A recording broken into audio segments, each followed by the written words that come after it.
آپ کے اخلاق پر۔ ہمارے ہاں تو شک پہ بچیوں کو ذبح کر دیا جاتا ہے۔ بیٹا زنا کرتا رہے اور جی چھوڑ چھاڑ ہے، بیٹا زنا کرے اور جی چھوڑ چھاڑ ہے، کر دی رہ جاندے، شادی کر کے زنا نہیں چھوڑتے، اور بچی پر شک پڑ جائے تو ذبح کر دیتے ہیں۔ اس راوی نے کتنی بچیوں کو نگلا ہے۔ یہ تمہارے اب تو خشک ہو گیا، میں تو یہیں پیدا ہوا ہوں، یہیں زندگی کو ڈھلتے دیکھ۔ اس راوی نے کتنی بچیوں کو نگلا ہے، کتنی بے گناہ بچیوں کو۔ میں ذمہ داروں کا بیٹا، میں کمی نہیں، میں اس معاشرت کو بوڑھے ہو کر بھی زنا نہیں چھوڑتے،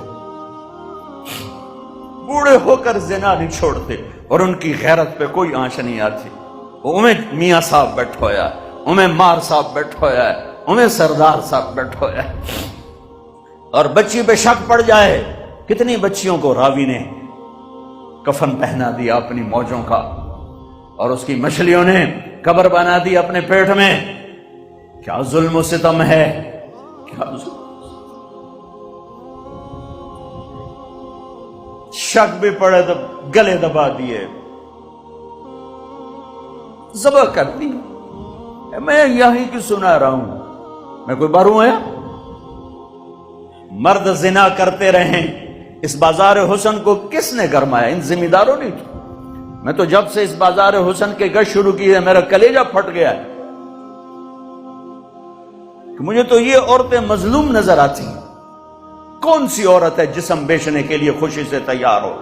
کون سی لڑکی ہے جوانی کا کو بیچنے کے لیے؟ کون بچی ہے جو گھنگرو باندھے گی خوشی کے ساتھ؟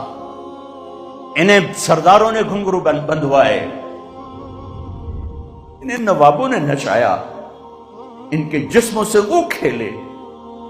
ظالم یہ نہیں، ظالم وہ ہے جنہوں نے ان کے سر پہ دوپٹہ رکھنے کے بجائے ان کے جسموں کو نوچا، اپنی ہوس کا شکار نشانہ بنایا۔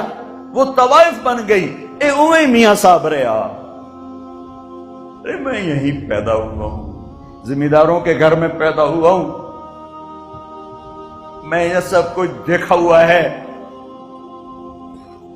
مجھے تو یہ بچیاں مظلوم نظر آتی ہیں کہ جو مردوں کی ہوس کی بھینٹ چڑھتی ہیں۔ رات ایک بچی میرے پاس آئی ہوئی تھی، میاں صاحب میری کدائیں شادی کرا، جتھے گل کرے نہیں ہوں آدھے میرے نال اونج رہا ہے، میں شادی نہیں کر، میری کدائیں شادی کرا۔ عورت کی فطرت ہی نہیں ہے کہ وہ گھنگرو باندھ کے محفل کی زینت میں۔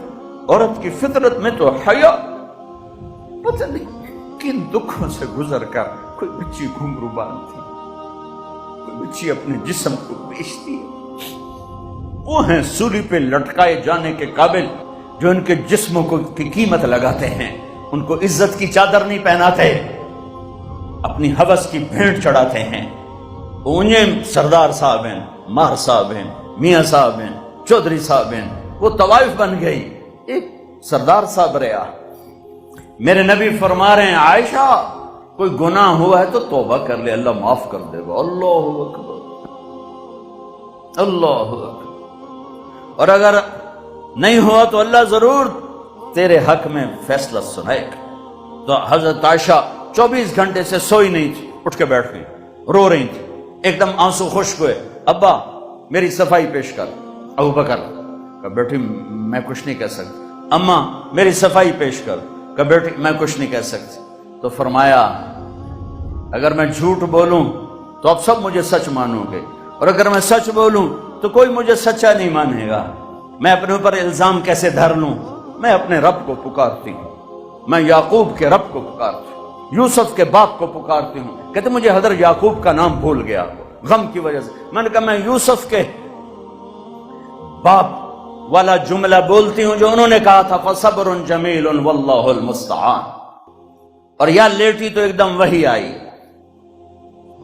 اب 1 مہینے کے بعد وحی آئی، اور حضرت عائشہ فرماتی میں تو مطمئن تھی کہ جو بھی آئے گا میرے حق میں آئے گا، لیکن مجھے یہ نہیں پتا تھا کہ میرے حق میں قرآن ہی آ جائے گا۔ مجھے تھا کہ جبریل آ کر کہہ دے گا سب غلط ہے، اور میرے باپ ایسے کانپ رہے تھے اور میری ماں ایسے کانپ رہی تھی۔ میں قربان جاؤں صدیق کے صبر پر، فرشتوں سے معصوم بیٹی پہ الزام لگا، ایک دفعہ جا کے دربار رسالت میں نہیں کہا یا رسول اللہ یہ کیا ہو رہا ہے، پورے مہینے میں ایک جملہ بولا، ایک سبحان اللہ، یہ کام تو کبھی کفر میں نہ کیا، آج ایمان کے بعد ہماری عزتوں پہ داغ لگایا جا رہا ہے۔